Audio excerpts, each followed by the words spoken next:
Üdvözöljük kedves nézőinket! Ma a székelysört fogjuk bemutatni Ferenc barátommal. Hello. Ferenc gurmé barátommal. 6%-os székelyső eredeti recept alapján hagyományos módszerrel készült. Megkortyolom. Ezt kóstoljuk most épp. Igazából már fogyott belőle. Markáns íz, erős alkoholtartalom itt a Rába folyó mellett.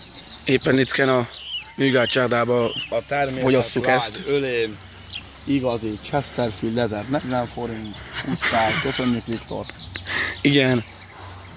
Csodálatos Rába parton. Nézzétek meg. Ez Műgát csárda. Tehát a 21. század mocskát itt láthatjátok. Autók, minden a természetet felkavarják.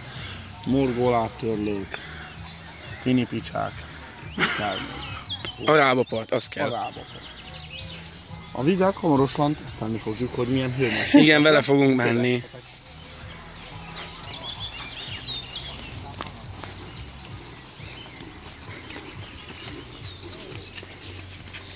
Szerint iszapos. Jaj, itt már lendület visz. Jaj, de fasza. Ó, Bicsi. Jaj, de fasza.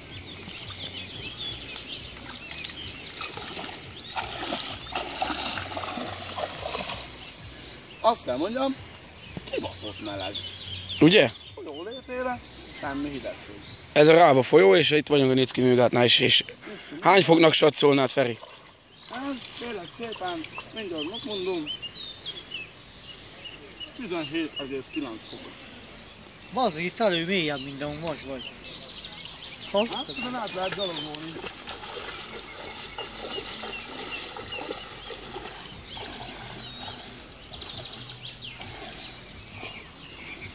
Ugye, fasz a kavicsos, mondanom se kell. Kibaszott jó. Ugye? Jó meleg. Ezt, Jani, próbáld ki. Tehát igazából síkisör, 6%, 18 fokos Rába, osztrák cigi, osztrák kedvence. Valami még esetleg.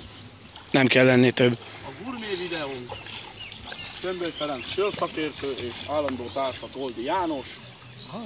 Sörszakértő. Ennyi a robotunk talán.